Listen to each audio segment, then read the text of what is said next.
looking for that. Dakarai Turner, this is Shorty, all right? And I'm speaking to your associate from Fox32.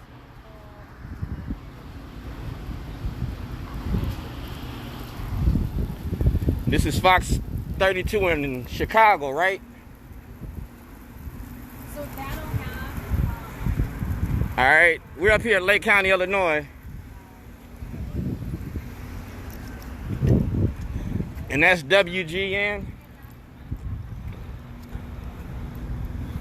That's WGN. That's CBS. And this is ABC. Eyewitness News. All right. And they up here about the boy that shot the guy up in Kenosha. All right. Now this is where I was born and raised at.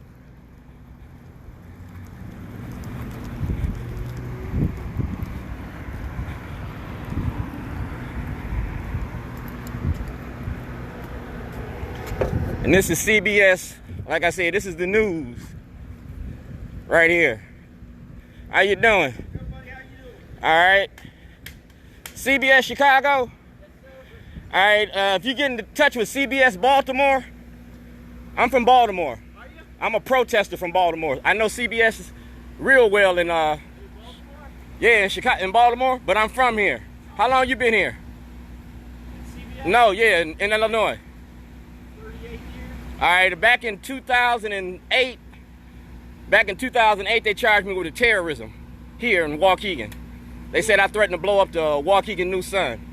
They kidnapped me from the state because I was making a documentary about the racism in Waukegan.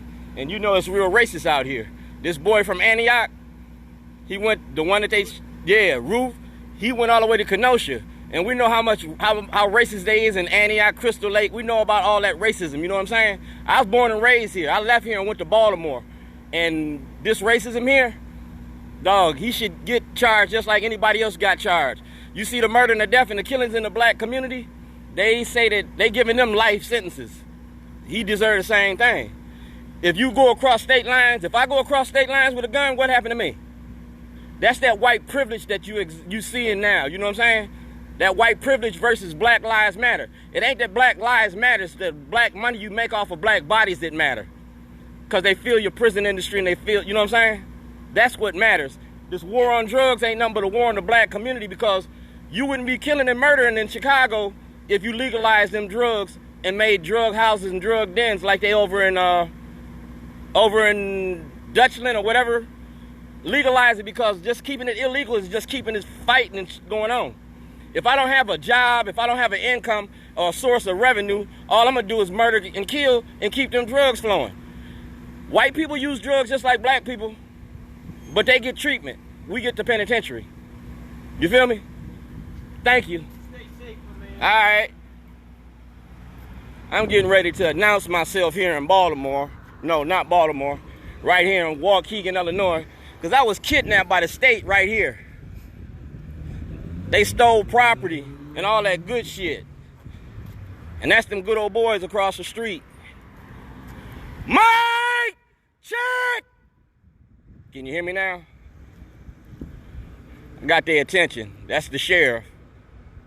And that's your good old boys. How you doing? Is sheriff, who's the sheriff now? Pardon me?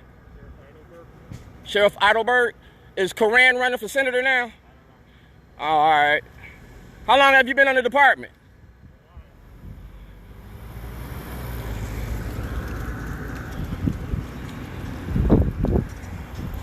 I got my own corner right here. Like I said, that's the them good old boys right there,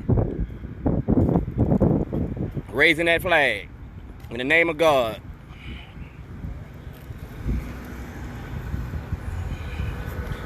And this is the jail.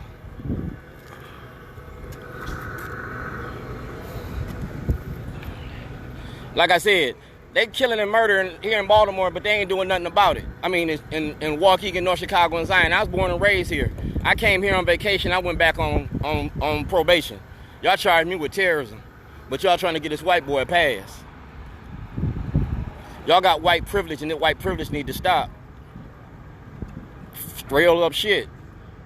I'm here on personal shit, but right now this is business, and I ain't gonna pass this one up.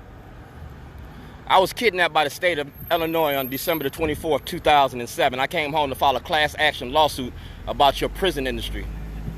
Sheriff Coran, Michael Waller, Judge Boris, Judge Bridges, Judge Rossetti. Yeah, I came in to file charges, and y'all got my paperwork.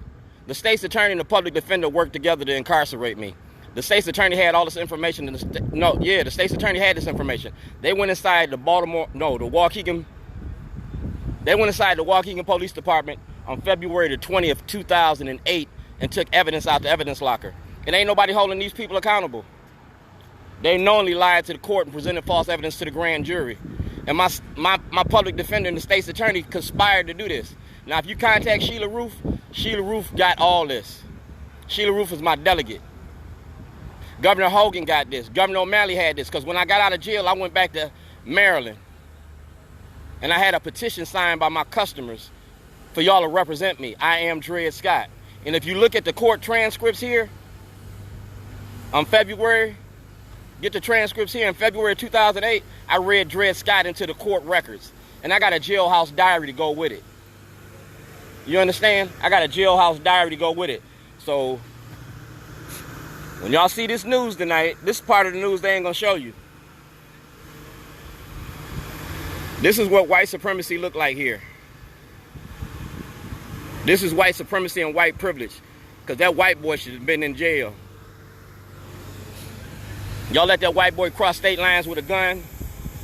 Y'all let the mother transport him. If that was the case, if she was black, y'all lock up the mama too. But you ain't going after the mama. And you're trying to justify the actions of the son.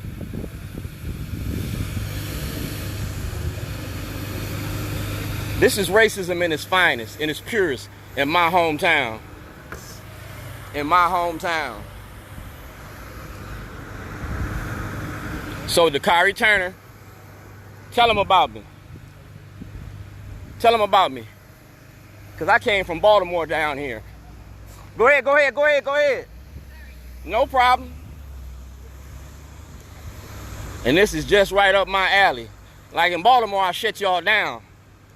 Straight up. I don't even let the news tell the news. Fox45 don't even get a chance to come out and play.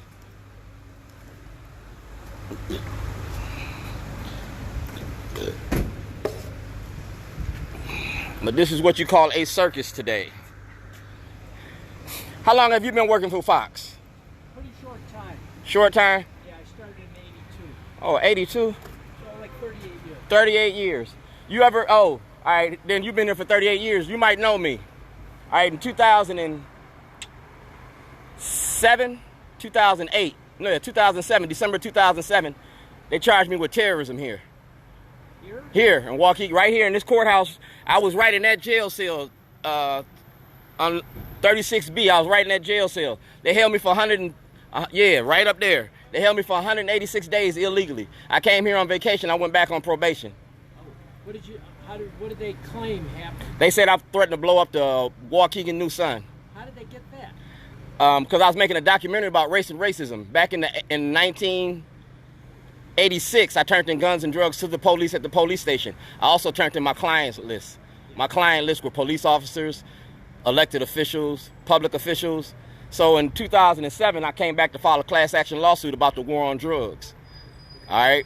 I named the judges, the lawyers. I named Judge Rossetti.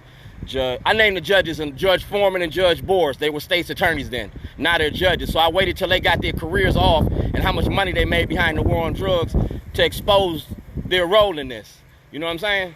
If we ended the war on drugs, how much violence would we end?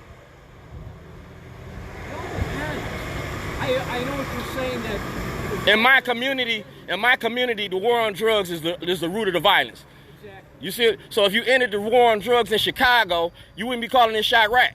But now, would the violence end if, just say if you made everything legal, wouldn't you still have multiple dealers fighting for the same territory? No, because if you made it legal, they could file taxes, and they would it'd be business. You run it as a business, as a corporation. So you're saying that make it where they have to pay tax. Exactly. Exactly. You pay taxes. You paying taxes. Remember when they just legalized marijuana here, right? How much money they make off that marijuana? But they're still making more money selling the illegal marijuana. Because it's bootleg. Yeah. Bootleg is the best way to get money, right? If it tastes better. It tastes better if it's illegal. It tastes. You see what I'm saying? So legalizing it and taxing it and putting in the right, you'll cut down the violence because more people can own it. You still might have some violence, but you will address the violence. This war on drugs came into conception, and you might not be as old as me. I'm probably older than you. I'm 60. 64. All right, you my older brother. You my older brother from a different mother. All right, remember President Nixon in the 60s, the Southern strategy? And he said to put the drugs in the black community. It was a Southern strategy. If we put the drugs in the black community, psychedelic drugs in the white community, then we could end the protesters and this, and this. Back in the 60s when they had to... Just make them all. Fuck, yeah, but then it would legalize me locking you up and justifying this, and this. And if you've been locking us up since the 60s and that war on drugs was manufactured by our government, and who's benefiting from it? See, another aspect of this, I was in the Navy in 1978, 79, 77, 78, 79 during Iran-Contra. I transported drugs on my ship. Don't ask, don't tell wasn't just for gays in the military, and we all know this. Oliver North told you this. I was a product of my environment. So I came here to file my lawsuit and to make my claim, and I got charged with terrorist activity. Now, they didn't just do it here in Waukegan. They did it in Baltimore, too. Well, what did they... I don't understand how they came... You heard of Emmett Till? You know Emmett Till? All they got to do is have a white person accuse a black person of something, and that was it. But they said, okay, he's a terrorist. Yep. No evidence, no nothing. No evidence. The evidence that they had, Ken LaRue went into the Waukegan Police Department evidence locker on February the 20th, 2008 and destroyed the videotape. The videotape was something, I had a video camera, and I videotaped everything I was doing. They gave me back my camera, but they kept the tape. But now that I got a cell phone, this goes straight to the Google Cloud. They can't destroy this. So I got everything on the cloud since 2007. You feel me? Dakarai Turner knows me from Baltimore. He will tell you he know me, and he will tell you I'm famous for. Well, good luck with it, whatever you're trying to do. Oh, all I'm trying to do is I'm an activist. Martin Luther King, it wasn't about good luck. Malcolm X, it's about our fight in the struggle and making change. If we want to address race, like you say, we want to make America great again, right? Yourself or me? Me. Oh, good. It's like if we doing Donald Trump said let's make America great again, right? If we gonna make America great again, we gotta address America's hate again. And if we don't address racism, then what is we making great? Thank you for your time. Stay safe. Oh man, I'm black in America. That's it. I have black relatives. But see, but there's hurdles. For both sides. Both sides. I ain't saying like I said. I know white people that treat other white people worse than. Oh, yeah. So it ain't about that. But we. I don't look at people and immediately make sure. I just look at a person and I make my assessment by talking. Exactly, and that's something that we don't do no more. We don't talk. Well, you stay safe. Man. You stay my friend. Thank you. Yeah. Tell Dakarai I said hey. I will. How you doing, officer? How you doing? Wonderful, wonderful. Beautiful out. Ain't it? You too. My camera's stronger than that camera. Told you. I'm everywhere. This jail was built as a prison industry, as a slave camp. And like I said, I came to file a class action lawsuit. A $2.5 billion class action lawsuit to expose the war on drugs and racism in Lake County. I'm quite sure we had this conversation. And now you see them going to where they going. Them good old boys. Racism 101, my hometown, Waukegan, Illinois, the city of Zion.